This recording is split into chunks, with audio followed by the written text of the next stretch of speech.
começar a minha conversa com vocês cumprimentando a minha companheira Janja,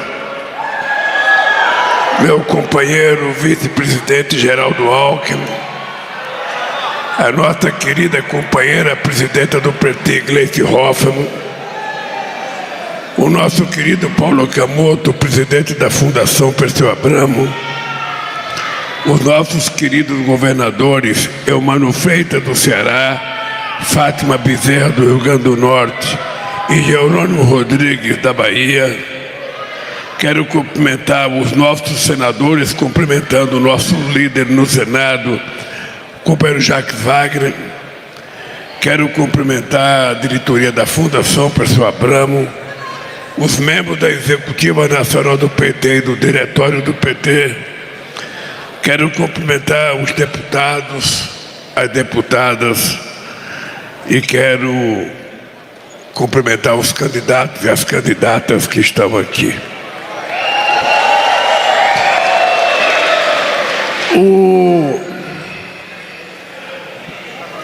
O momento é um momento muito importante para a história do nosso país. Nós estamos quase completando um ano de governo.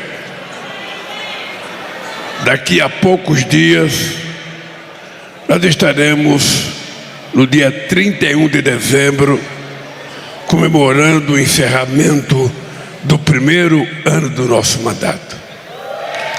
Eu quero dizer para vocês que dos 2 mandatos anteriores que eu tive, eu não trabalhei a quantidade que nós tivemos que trabalhar. Tanto nós tivemos durante quase todo o ano ministérios com menos da metade das pessoas que tinham em 2010, quando eu deixei a presidência da República.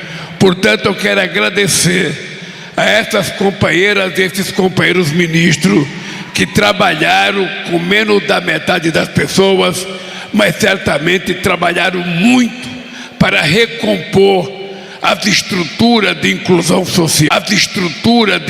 social, que nós tínhamos conseguido construir até o momento em que a companheira Dilma Rousseff foi impeachada nesse país por um crime que ela jamais cometeu. É importante que a gente tenha claro, e aqui nós temos algumas pessoas convidadas. Eu sempre me pergunto o que seria do Brasil se não fosse o PT. Quando vocês forem para casa aqui deitarem, antes de agarrar no sono, pense um pouco o que seria desse nosso querido país se não fosse a existência do PT, se não fosse a existência dos movimentos sociais, se não fosse a existência dos partidos progressistas de esquerda nesse país, como é que a gente estaria e como é que o povo estaria hoje? É importante lembrar que esse partido, que já foi ameaçado de destruição há muito tempo atrás, tinha um senador que era presidente de um partido que dizia que era preciso acabar essa praga desse partido chamado PT. E eles acabaram, e nós estamos aqui. Quem não se lembra que esse partido, com apenas 8 anos, disputou a primeira eleição em 89, junto com pessoas muito importantes. Não era gente pouco importante, era Dr. Ulisses Guimarães, era Leonel de Moura Brizola, era Aleuriano Chaves, era companheiro Mário Covas, era Fife Domingos, e Paulo Maluf, apenas para citar algumas das pessoas que disputaram as eleições de 89. E esse partido, com apenas 8 anos de existência, esse partido foi para o segundo turno pela primeira vez. A partir dessa experiência bem-sucedida, nós fomos para o segundo turno. Nós fomos o segundo colocado em 89, o segundo colocado em 94, o segundo colocado em 98, o primeiro colocado em 2002, o primeiro colocado em 2006, o primeiro colocado em 2010, o primeiro colocado em 2014, o segundo colocado em 2018 e o primeiro colocado outra vez em 2022. Este partido também já governou muitas cidades importantes nesse país. Agora tem coisa que a gente não consegue explicar. Como é que a gente já governa há 20 anos a Bahia e a gente não conseguiu ganhar Salvador? E como é que a gente explica nunca ter ganho o governo de São Paulo? Perdemos 4 eleições para o Alckmin, mas já governamos a capital 3 vezes, já governamos a região metropolitana durante muito tempo. Chegou um tempo que a gente governava como prefeito mais jeito do que o Alckmin governava como governador, porque a região metropolitana tinha 22 milhões de habitantes. Nós governamos quase todas as cidades importantes. Nunca ganhamos Pernambuco com o PT, mas ganhamos com o PSB e tivemos a prefeitura 3 vezes na nossa mão. Só perdemos porque nós cansamos de brigar internamente e nós mesmos nos derrotamos.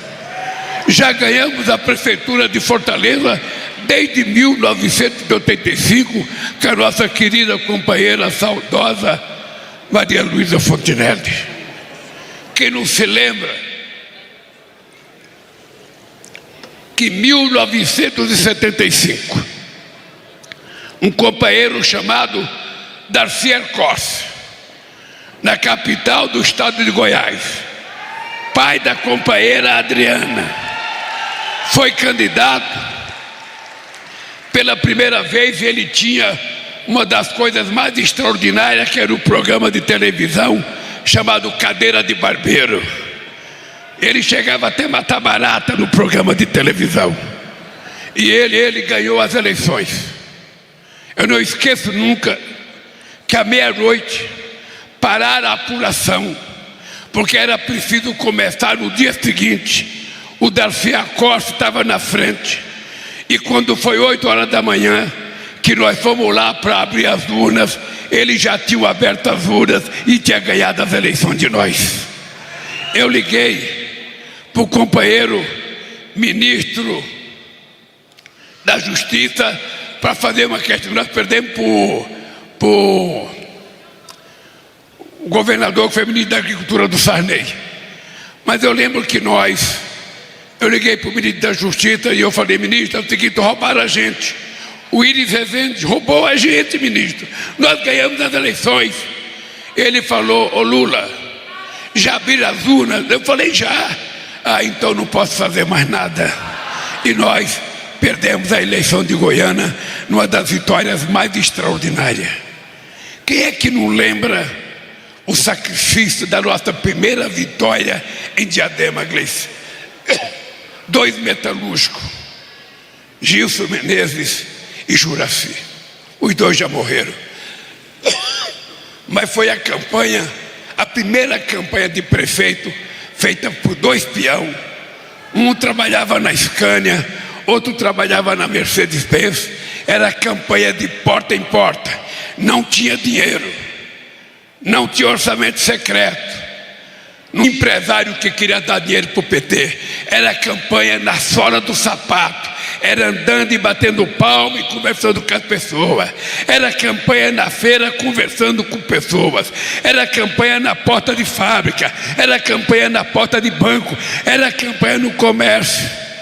Esse partido, que com essas atitudes fez a gente se transformar no partido mais importante da esquerda na América Latina, esse partido precisa voltar um pouco a ser como era no começo, para a gente reconquistar a credibilidade que muitas vezes a facilidade nos tira do jogo. Hoje, ninguém quer fazer campanha sem dinheiro. Ninguém quer fazer campanha sem dinheiro. Hoje, a gente sabe que é muito difícil a disputa eleitoral, tal como ela está colocada. E eu não vou dizer das coisas que a companheira Gleice falou, porque se o partido quiser boas informações para ganhar as eleições, eu digo para vocês que não tem nenhum governo e nenhum país que em tão pouco tempo conseguiu fazer o que nós fizemos nesses primeiros 12 meses de governo. Mas não é isso que vai ganhar as eleições. Isso pode ajudar a ganhar as eleições. O que vai ajudar a gente a ganhar as eleições é a gente ter coragem de fazer o embate político e ideológico com os nossos adversários, para que a gente possa mostrar a diferença dos projetos de cidade que cada um de vocês vai construir. Houve um tempo em que candidato a prefeito, o Alckmin foi prefeito em Pindamonhangaba há muito tempo atrás.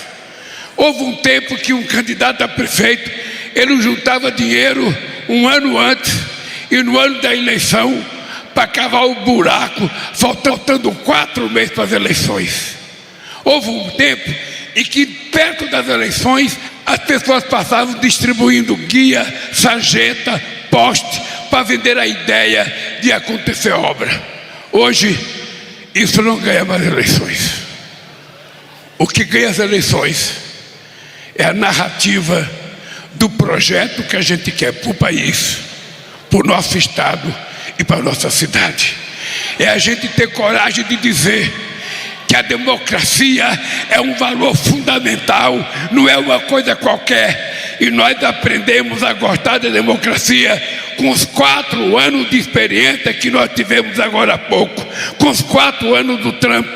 Nós aprendemos a amar o que é democracia, é viver democraticamente na diversidade, é a gente aprender a conviver com os diferentes, é a gente aprender a respeitar, é a gente não ser negacionista, é a gente aprender a ouvir o povo dizer o que a gente precisa fazer nesse país. E o nosso partido nasceu para isso. O nosso partido tem um lema, que era para dar vez e voz ao povo trabalhador. É lógico que eu não estou pedindo aqui para ninguém voltar às origens. Imagina a Fátima voltar a ser professoria no Rio Grande do Norte, depois de chegar a ser senadora e governadora. Imagina o nosso Capial vir aqui voltar a carpinar depois de chegar a ser secretário. Não, a gente não vai voltar às origens, até porque a base originária que motivou a nossa criação está muito modificada. A classe operária já não é mais a mesma. O emprego já não é mais o mesmo. Nós temos gente com inúmeras e dezenas de funções que a gente nem sabe. Não basta mais ter um diploma universitário, porque muitas vezes você tem um diploma universitário e não consegue arrumar um emprego de qualidade. Porque é preciso a cada dia aprender uma nova profissão nesse mundo digitalizado, em que o que vale não é a inteligência que a gente nasceu do berço, é a chamada inteligência artificial. Então, o Paulo Okamoto me dá muita esperança, porque faz uns 4 anos, Humberto, que ele não fala outra coisa para mim a não ser informação política. Não falo, antigamente era pequena e média empresa, agora é formação política. Graças a Deus, alguém teve a sabedoria de colocá-lo na Fundação Perseu Abramo e responsável pela formação política, sabe, do nosso partido. E espero que ele tenha sucesso, porque se tudo que ele acredita foi implementado e der certo, eu tenho certeza que nós vamos ganhar muita coisa nessas eleições. Muita coisa. Esse ano foi um ano que nós dedicamos praticamente o ano a recuperar o Brasil. Se alguém aqui já fez reforma em casa, sabe o que é reforma, sabe o que é refazer coisas que nós tínhamos feito e que foram desmontadas. Sabe o que é? Você reconstruir coisas com a base parlamentar menor do que aquela que a gente já teve. Que, portanto, é preciso muita competência do nosso companheiro José Guimarães, do nosso companheiro Jacques Wagner, dos nossos líderes na Câmara, do companheiro Padilha, que se mata o dia inteiro para tentar acordar a aprovação de uma coisa de interesse do nosso governo, de interesse da Fazenda, de interesse do partido, de interesse de cada um de nós ministros. Ficou mais difícil, mas também nós aprendemos mais, porque é preciso conversar, é preciso ter paciência, e muitas vezes, no conceito que eu tenho de democracia, muitas vezes a gente cede, quando a gente não conseguiria ceder, e não queria ceder, e muitas vezes a gente conquista coisas que a gente pensava que não fosse ganhar. Quem é que imaginou que a gente iria governar este país 2 meses antes de tomar posse, com a tal da PEC da transição, que foi articulada de forma genial pelo Haddad, pelo Padilha, pelo Guimarães, pelo Jacques Wagner e por outros companheiros? Quem é que imaginava? E ainda nessa PEC da transição tivemos que colocar 20 bilhões para resolver o problema do governo Bolsonaro. Mas nós fizemos porque era necessário fazer, e fizemos porque a gente sabia aonde a gente queria chegar, e vamos fazer mais, porque nós sabemos que é preciso conversar. Eu acho que o Haddad nunca fez tanta reunião à noite como ele está fazendo agora, nunca. E muitas vezes, companheiros, reuniões difíceis. E nós temos que nos perguntar por que um partido que muitas vezes no discurso pensa que tem toda a verdade do planeta só conseguiu eleger 70 deputados. Por que tão pouco, se a gente é tão bom? Por que tão pouco, se a gente acha que a gente poderia ter muito mais? É preciso que a gente tente encontrar a resposta dentro de nós. É preciso que a gente comece a encontrar a resposta dentro de nós. Será que nós estamos falando aquilo que o povo quer ouvir de nós? Será que nós estamos tendo competência para convencer o povo das nossas verdades? Ou será que nós temos que aprender com o povo como é que a gente fala com ele? Como é que a gente vai chegar aos evangélicos com Pela Benedita? Se fosse fácil, eu colocava você, que é a mais linda evangélica desse país, para resolver os nossos problemas. Mas não é você, não é individualmente um problema de uma pessoa, é uma narrativa que nós temos que aprender para conversar com essa gente, que são gente trabalhadora e gente de bem, gente que muitas vezes agradece a igreja ter tirado o marido da cachaça para cuidar da família, ter tirado o marido do sofrimento, da violência para cuidar da família. Então nós precisamos aprender a construir um discurso para falar com essa gente. Como é que a gente vai convencer pequeno e médio empresário a votar em nós? Vocês pegam as pesquisas de opinião pública, a gente está percebendo que quem vota majoritariamente no PT são pessoas que ganham até 2 salários mínimos. Um metalúrgico de São Bernardo que ganha 8 mil reais já não quer mais votar na gente. Pega a pesquisa e vocês percebem que quem ganha acima de 5 salários mínimos já tem dificuldade de votar na gente.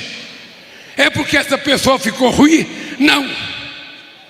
É porque possivelmente essa pessoa elevou 1 milímetro o padrão de vida dela, de aprendizado dela, e nós não aprendemos a conversar com ela. Então essas eleições municipais, ela vai servir para a gente aprender a discutir na cidade. A gente tem condições de ter candidato a prefeito, a gente tem candidato, não precisa em condições de ganhar, porque uma candidatura não é importante só quando você ganha. Você pode fazer uma candidatura, perder e você construir a base para a vitória no ano seguinte. Mas é preciso que a gente tenha coragem de escolher o melhor. Não pode ser as briguinhas internas do PT. A gente tem que escolher o melhor, aquele que vai melhor defender o partido, aquele que vai melhor defender as coisas do governo, aquele que vai melhor apresentar a proposta para a sociedade. Nós temos experiências exitosas. Se a gente não tiver candidato a prefeito, esse cara bom pode ser candidato a vereador. Que bom se a gente tivesse pelo menos um vereador em cada município brasileiro, por menor que ele fosse. A gente pode ter, é só a gente querer.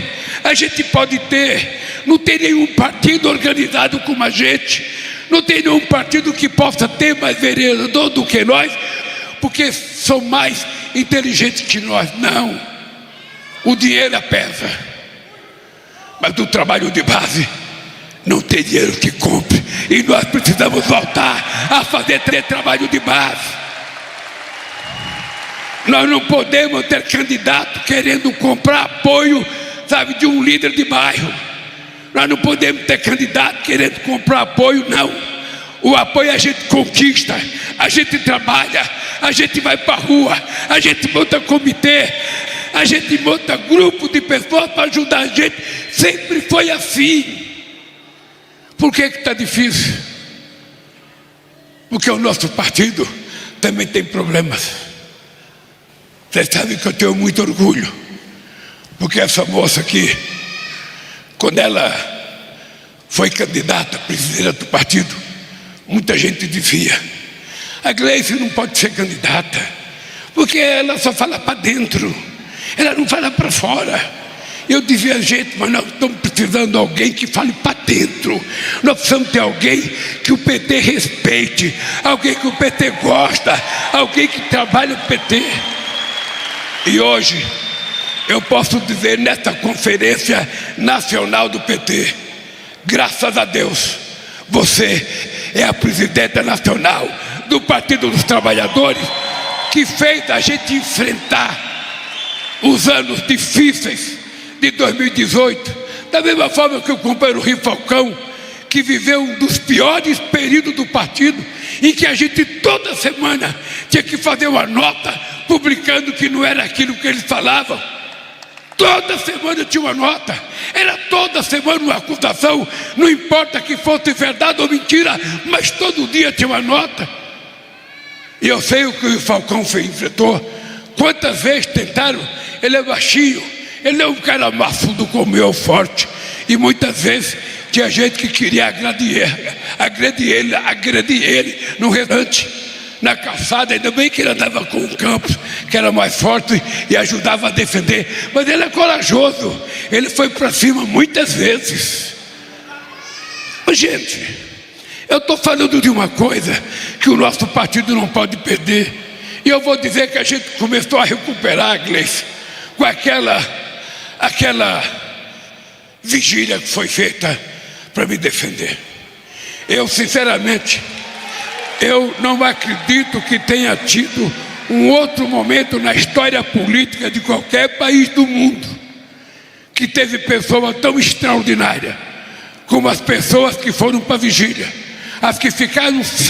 Eu tenho que agradecer ao PT, tenho que agradecer ao MST, tenho que agradecer à CUT, tenho que agradecer aos vários movimentos e vários partidos, porque todo santo dia eu estava numa cela, mas eu ouvia bom dia Lula, boa tarde Lula e boa noite Lula durante 580 dias.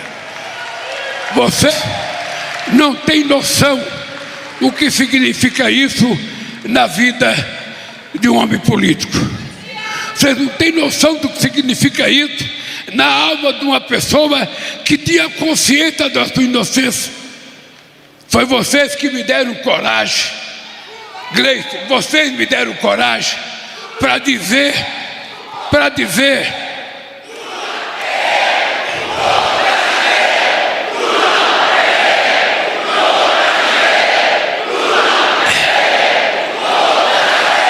vocês é que me deram coragem quando eu disse: que não trocava a minha liberdade, a minha dignidade pela minha liberdade, quando vieram fazer proposta que eu deveria sair com tornozeleira para ir para casa.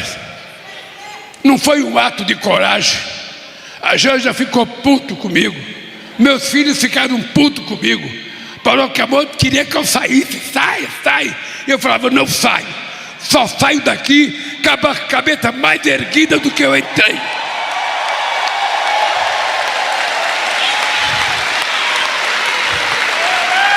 E foi isso que aconteceu por causa de vocês, por causa da lealdade de vocês, por causa dos compromissos de vocês. E somente vocês eram capazes de eleger uma pessoa que teve 9 horas de Jornal Nacional condenando ele, 59 capas de revista, mais de 680 primeira página de jornais, me chamando tudo que é teu nome. E graças a vocês, eu estou aqui dizendo para vocês, voltei a ser presidente da República desse país, para fazer as coisas que o povo quer que a gente faça, porque esse povo merece melhorar de vida, esse povo merece comer, esse povo merece estudar, esse povo merece morar dignamente. É isso que nós vamos fazer. Não tenho pressa, porque faz 1 ano e não aconteceu tudo. Alguém já plantou soja? Joga a semente, tem que esperar 4 meses. Pode ficar olhando, vai demorar 4 meses. Alguém plantou milho, vai demorar de 4 a 6 meses. As coisas não nascem no dia. 90% das coisas que nós anunciamos, ainda não brotou. Ainda não brotou. E é o ano que vem. É o ano que vem que vai começar a brotar. E vocês vão estar em campanha. E vocês vão ter orgulho de dizer, nunca se tratou quilombola como está sendo tratado, nunca se tratou indígena como está sendo tratado, nunca se respeitou tantas mulheres como agora, nunca se respeitou tanta juventude, nunca se criou tantas políticas públicas para atender a diversidade do nosso povo. E é isso que vai acontecer. A cada dia vamos fazendo mais uma coisa. Se tiver dificuldade, a gente pode demorar um dia mais, mas a gente vai fazer. E eu quero te dizer, Cleiton, que aqui está o Haddad, que aqui estão outros ministros, e nós sabemos que a economia brasileira tem que crescer. E nós sabemos, para ela crescer, tem que ter investimento. E nós sabemos que para ter investimento, tem 2 investimentos. Um é privado, quando a gente tem projeto. Mas se não tiver privado, a gente tem que ter dinheiro público para fazer a economia crescer, para fazer gerar emprego e fazer distribuição de riqueza nesse país. É assim que vai acontecer. É assim. Eu em janeiro encontrei com a presidenta do FMI em Hiroshima. E ela veio conversar comigo, presidente Lula, porque a crise econômica está muito difícil, e porque o Brasil vai crescer como a 0,7%. Eu falei, que 0,7%? Você não conhece? Nós brasileiros não desistimos nunca, e agora a economia vai crescer no mínimo 3%. Os empregos, nós vamos chegar a 2 milhões. É muito? Não, é pouco, Cleiton, eu quero mais. E vocês também têm que querer mais. Nunca se contente com aquilo que a gente faz. Peçam mais. Porque quanto mais reivindicação, mais a gente tem coragem e motivação de fazer as coisas. Agora, voltando à questão municipal, porque vocês estão fazendo um curso aqui para aprender a ser candidato. Dinheiro vocês não vão ter, mas vão ter discurso. Limpa os ouvidos de manhã para ouvir muita coisa.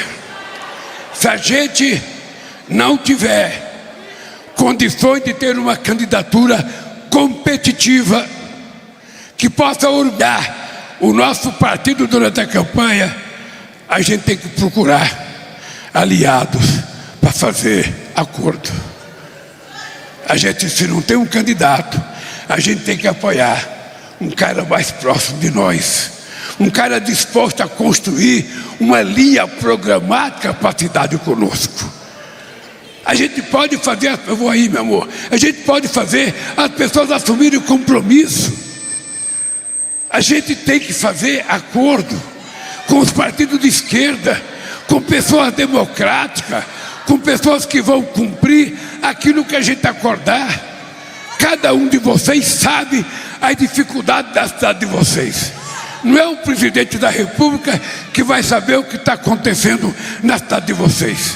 Cada um de vocês é que sabe quem é a pessoa para ser candidata. Então escolham com sabedoria, com inteligência, porque não foi fácil convencer no primeiro momento a militância do PT de que o Alckmin seria o vice ideal para eu ganhar as eleições. Não foi fácil. Muita gente falava para mim: porra, Lula, mas ele foi teu adversário. Eu falava: que bom, é desse que eu preciso. Eu preciso de alguém que não é meu, alguém que é político, mas não é necessariamente do meu partido, alguém que possa somar, alguém que possa falar com pessoas que eu não consigo falar. Tem gente que não gosta de mim e não adianta teimar, não gosta. A pessoa não é obrigada a gostar de mim, mas se não gosta de mim e o Geraldo for falar, a pessoa fala: pô, peraí, o Lula não é tão ruim assim. Porque o problema nosso não é fazer tudo o que as pessoas querem. Qualquer um petista do governo pode mostrar para vocês, em qualquer estado da federação, o agronegócio que votou majoritariamente contra nós, nunca recebeu a quantidade de dinheiro que recebeu nesse plano safra que nós fizemos agora. Nunca. E vamos fazer mais, porque nós não queremos fazer para eles, nós queremos fazer pelo país. E eu vou contar uma historinha para vocês. Em 2005 eu era presidente. Nós colocamos um container num guindaste na frente do ministério onde o Alckmin trabalha. Na época era o Furlan. Nós tínhamos conseguido, Edinho, fazer 100 bilhões de dólares de fluxo comercial. A somatória entre o que a gente exportava e o que a gente importava deu 100 bilhões de dólares. Nós fizemos um container que ficou lá meses. Esse ano nós tivemos superávit, ou seja, como se fosse lucro de 100 bilhões de dólares. Ou seja, é uma revolução que foi feita nesse país. E tem gente nossa aqui falar: mas o agronegócio, a gente está exportando commodity. Obviamente que é bom a gente exportar, porque o commodity também nós temos que lembrar quanto de tecnologia tem num grão de soja, quanto de genética tem no milho, quanto de genética tem num frango, num porco, num boi. Antigamente, quando eu comecei a presidência, um boi demorava 5 anos para ser abatido. Hoje, com 20 meses, você abate o boi. Imagina a qualidade da carne como melhorou. Imagina a quantidade de dinheiro que se ganha por conta disso. Isso é genética, isso é investimento, isso é pesquisa. Isso é, na verdade, o que esse país precisa. E agora queremos fazer o mesmo para a indústria. É por isso que nós não fizemos acordo com a União Europeia, porque a gente não quer ceder em compras governamentais. Compras governamentais é uma coisa para a gente atender os interesses do governo, do fortalecimento da indústria e fazer com que as nossas micro, pequenas e médias empresas cresçam. É por isso que nós vamos voltar a colocar componente nacional. Nós vamos voltar a fazer navio e vamos exigir pelo menos 65% de conteúdo nacional nas coisas fabricadas para gerar emprego aqui dentro. O Alckmin, no estaleiro, nos Emirados Árabes, construindo 2 navios para 300 mil toneladas que poderia ser feito aqui.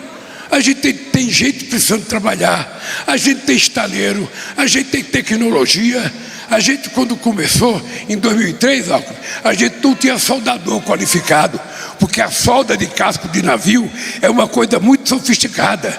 Não é qualquer soldador mequetrefe que vai lá soldar. Tem que ser soldador de qualidade. E a gente tem gente nesse país, as pessoas se especializaram. Então esse país, gente, está pronto para a gente fazer ele se transformar, sabe, numa grande economia. A gente, quando tomou posse, era a 12ª, já somos a 9ª economia. Se prepare, Paulo Okamoto, se prepare, porque nós vamos crescer mais. Nós vamos crescer mais. Vai ter dificuldade, mas a gente vai crescer. País, se você pegar as informações, você vai perceber o seguinte: só o Banco do Brasil, este ano, emprestou mais dinheiro do que os 4 anos do Bolsonaro. Só a Caixa Econômica, em dezembro, tinha dobrado o dinheiro que o Bolsonaro emprestou em 4 anos.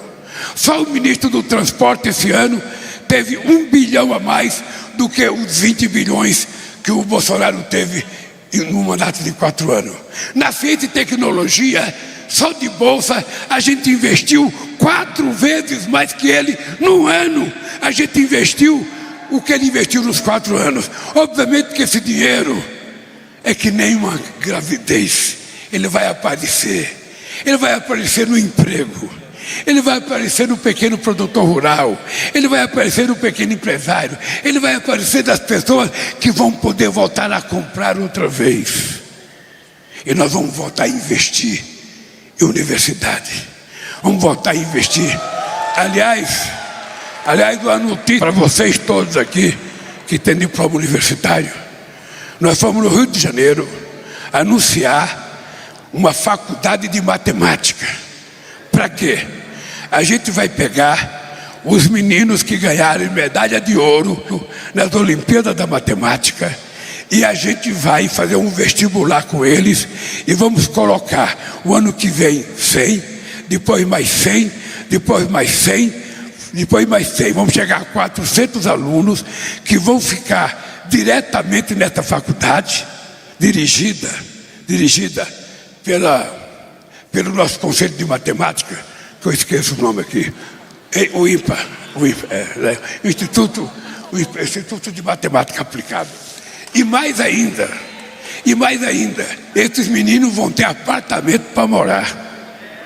Nós vamos dar faculdade, apartamento e uma ajuda de custo para eles comerem. É pouco? Jorge Bittar, você que se formou no ITA, nós estamos levando o ITA para o Ceará, para Fortaleza, em agradecimento ao estado do Ceará, que é o estado que 40% das pessoas que passam no vestibular para o ITA passam no estado do Ceará. Então nós vamos levar em homenagem ao Ceará. Talvez a gente faça alguma coisa na Bahia também, mas aí nós vamos levar para o Ceará. Eu vou no começo do ano lançar a pedra fundamental do ITA na cidade de Fortaleza, para a gente formar mais engenheiros nesse país, mais especialistas, para a gente formar gente na qualidade de um Jorge Bittar. É isso que vai acontecer nesse país. E mais ainda,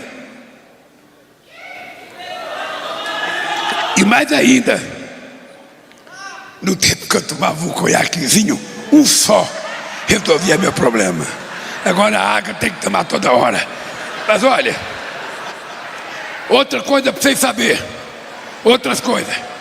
Nós vamos anunciar uma poupança. Já está no Congresso Nacional a medida provisória. Uma poupança garantindo aos estudantes do ensino médio uma poupança que ele vai poder sacar um pouquinho por mês, mas ele só vai conseguir sacar o total da poupança quando ele se formar no ensino médio e aprender uma profissão. Bem, eu estou dizendo isso para vocês fazerem discurso durante a campanha, sabe? Fazer discurso, bombar. Vocês vão ter coisa para trabalhar de forma extraordinária. Agora o que a gente não pode é de discutir a questão da política. Essa eleição, Gleice, eu não sei se ela será municipalizada, estadualizada ou nacionalizada. Eu, sinceramente, que essa eleição vai acontecer um fenômeno. Vai ser outra vez Lula e Bolsonaro disputando essas eleições no município. E vocês sabem que não pode aceitar provocação, não pode ficar com medo, não pode ficar com vergonha, não pode enfiar o rabo no meio das pernas. Vocês sabem que um cachorro, quando late pra gente, a gente não baixa a cabeça, a gente late para ele também, para ele ficar com medo da gente. E a gente vai ter que mostrar que nós queremos exercitar a democracia, vamos fazer as eleições mais competitivas possível, mas a gente não vai ter medo de ninguém. O único medo que a gente tem que ter é de trair a esperança e a expectativa que o povo brasileiro tem no PT, tem nos nossos aliados e vai ter em vocês quando vocês forem candidatos. Tá? Eu não vou poder ir em toda a cidade, mas vou em algumas. Não, eu vou seguir a orientação do GTE, não sei se o Humberto é que vai decidir, e da Gleice. Eu vou em algumas cidades, não vou poder ir em todas. Nós temos mais governadores que vão ter que andar. Os nossos senadores precisam andar pelo Brasil, não ficar só no seu estado. O nosso deputado tem que andar o Brasil também, não ficar só nos seus estados. Ou seja, é uma campanha que nós vamos ter que nacionalizar. Os ministros não podem fazer campanha em horário de trabalho, mas depois das 6 a gente pode dar um pitaco. Quando tiver acabado a jornada da gente. O importante é que essas eleições, não é que ela é decisiva para 2026, não. A eleição municipal, ela é estranha, viu, Gilmar? Ela é estranha porque muitas vezes o cara que ganha em 2024, ele vai estar ruim em 2026. Porque o primeiro ano ele pegou o orçamento do outro, não conseguiu fazer nada. No segundo ano, ele vai ter seu primeiro orçamento, mas ainda não brotou a soja, não brotou o feijão, não brotou o milho, sabe? Então o pessoal fica queimando expectativa. Muitas vezes, da minha experiência, é que o cara que ficou na oposição é mais aplaudido no palanque do que o cara que ganhou. Isso não significa que alguém queira perder para ser mais aplaudido, não. Nós temos que ganhar, porque ganhando a gente vai ajudar o povo da cidade que a gente quer se eleger. Então, gente, olha, mulheres, se vocês quiserem encontrar uma motivação de participação da mulher, sabe, e não quiserem apenas a política como exemplo, olhe o time feminino do Corinthians jogar. É tetra na Libertadores, é penta no Brasileiro, não tem ninguém. Então é o seguinte, vocês têm que entrar na política. Não basta ficar reclamando, porque mulher não tem vez, porque mulher não. Quem decide são vocês. Quem bota a cara, sabe, para bater também é vocês. Então não tenho medo. A gente vai ter que enfrentar muito preconceito ainda, mas isso é uma coisa da humanidade. Mas nós temos que enfrentar. Se a gente não enfrentar, a gente não vence o preconceito. Sabe, a gente não pode... É como apelido, a pessoa coloca um apelido na gente, a gente é nervoso, o apelido pega, a gente fica quieto, não pega. Na campanha é diferente. Se candidatem nas cidades que vocês moram. Os partidos têm que saber em conta que nós temos interesse, que a diversidade esteja representada na nossa chapa. Na nossa chapa tem que estar representada a cara da sociedade brasileira. A única coisa que eu posso prometer para vocês é que eu prometo ser um bom cabo eleitoral, fazendo as coisas corretas para vocês sentirem orgulho daquilo que está acontecendo no Brasil. E posso dizer para vocês, em nome de todo o governo, a gente não vai falhar, a gente não vai errar, a gente vai outra vez Isso é motivo de orgulho das mudanças positivas que vão acontecer nesse país. Gente, eu vou terminar só dizendo para vocês, olha, vou terminar dizendo para vocês uma coisa, depende única e exclusivamente de nós. Não adianta vocês imaginar que a Gleice vai ter dinheiro para arrumar. A gente vai ter sempre problemas. E vocês já aprenderam que o problema não é só dinheiro. Dinheiro ajuda, mas um puta de um trabalho de base ajuda muito. Não tem, coloque sandália havaiana. Se não tiver, coloque uma bota qualquer e ande. Vá visitar cada casa, conversar com mulher, conversar com homem. Sabe, vai na igreja, converse com o pastor, mas sobretudo converse com as mulheres e os homens que estão lá. Sabe, vamos na igreja católica a mesma coisa, não precisa só conversar com padre, converse com as pessoas que estiver lá. Sabe, nós poderemos ter uma extraordinária vitória nessas eleições. E depende única e exclusivamente da capacidade nossa de fazer campanha, de fazer aliança e de escolher os melhores para nos representar. O que depender de mim pessoalmente, eu tenho certeza, o que depender da Gleice, o que depender de vários ministros, vocês podem saber que podem contar conosco. Um beijo no coração de vocês e até a nossa vitória, se Deus quiser.